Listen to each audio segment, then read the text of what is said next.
Hello everybody, so in today's video, you may see way back in the distance we're on beet harvesting. So I did say in the last video we would be harvesting next. So the last video you saw was we made the little bit for the knife, for the top end knife on the harvester. We have actually had to make a little adjustment to that yesterday. So this is the second day of harvesting. As you can see, we've barely started. We're still on headland. Always takes us a long time to get going, because what we do, we only ever drill in a straight line. As you can see behind us, the hedge kinks away in a bit of a dog leg, just where he's driving now. So we drill in the straight line and then we go back and fill in the bits in the hedges when we finished, just to fill in the gaps, because you can't harvest round corners very well. So just by keeping it straight lines just keeps it easier, but it does make for an awful lot of fiddling and messing around when we're opening up the field at harvest time, because we've got to take off all those odd drillings at the, to start with. So it's always slow to get going, but we're pretty much finished on the fiddly bits now. We're just going to get on to the main headland, and then we'll really get going then.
So just the same as last year, we've got the trailer on the 1200, so we're using this for hauling, just cause it's easy really, nothing else have to get taken off. The 698 is on the straw chopper, and the 7614 is on hedge trimming. He's getting on well while it's dry. So that is why the harvester's on the 5712, and we're using the 1200 for hauling. And plus we get to play a little bit, because it's not often we get to play with this. I only used it, this is the second time we've actually used it this year. The first time was we rolled a bit of grass seed end of September, so that's a video you can go back and watch if you haven't seen that. So it's just nice to get it out and have a play with it, but using it for something, doing something useful with it.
So with regards to how well the beet is yielding, it's a bit early to say yet. We kind of gauge the yield by how much of a pile we get at the end of it.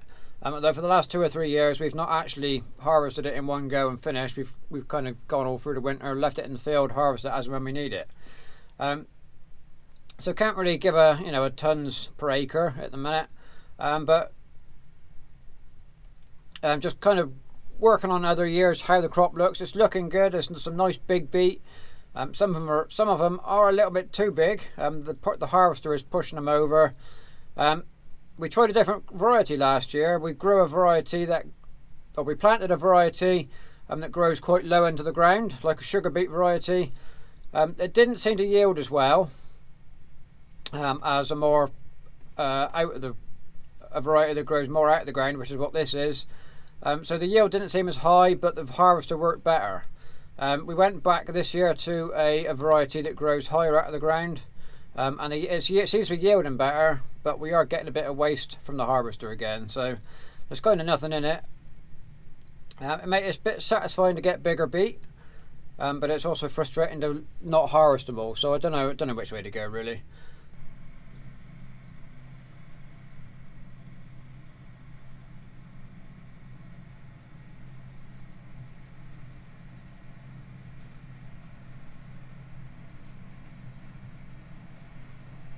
So this will be the last load for the day. We ain't going to come back to it tomorrow because it's going to rain. A lot of rain coming in, but we've got a nice heap. Got a good bit going, good bit stored up now for keep us going for several weeks. So we've only introduced this to the cows kind of 2 days ago. Eventually, they will be having, each cow will get about 8 kilos a day of beet. It takes a while for us to build up to that level. You can't start them on day one on 8 kilos. You've got to introduce it gradually, let the stomach change over to get used to it. So it's going to take a little while to get full bore onto it, but once we get there, we're going to have I reckon we're going to have a good amount. It just remains to be seen whether we harvest it all now, or as and when through the winter, like we have been this last few years.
Right, so we're a couple of days on now.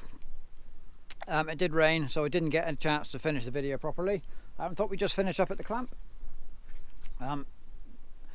Regular viewers will know last year we were tipping up, or for the last couple of years we've been tipping up in a covered clamp. We're outside this year because our clamp or shed we normally use is now full of cattle because of the TB shutdown. So this is the first chance I've had to record some of it since the video came out where I announced it.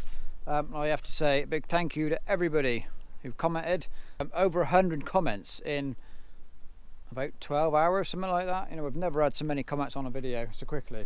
So I need to say thank you to everybody who gave us their good wishes and how sorry they were what happened to us. Yeah, just meant a lot. The whole family's read them. We're all appreciating it. So I have to say thank you for that. We'll just finish off here at the clamp. We are nowhere near, we haven't even finished the headland yet, so we've got a fair pile here. We're certainly not going to run out this winter. It's going to be another one of those times, harvesting as and when throughout the winter as we can.